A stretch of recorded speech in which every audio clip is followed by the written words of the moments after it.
The philodendron Selloum, also known as the Hope Selloum or Tree Philodendron, is a tropical epiphyte that thrives in warm, humid environments with bright, indirect light.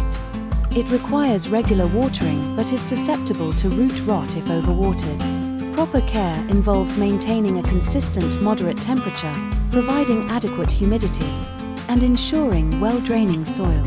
Growing conditions. Philodendron Selloum thrives in bright, indirect light, but can tolerate lower light conditions. Avoid direct sunlight, as it can burn the leaves. It prefers warm, cozy temperatures between 65 degrees Fahrenheit and 80 degrees Fahrenheit. Avoid cold drafts and drastic temperature changes. This plant appreciates moderate humidity, ideally between 40% and 60%. You can increase humidity with a humidifier, grouping plants, or placing a tray of water nearby.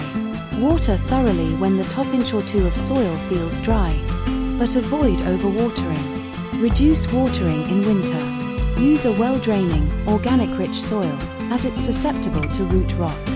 No specific fertilization requirements are mentioned in the provided search results. Philodendron Selloum can be propagated using stem cuttings taken from the base of the stem during the warm summer months.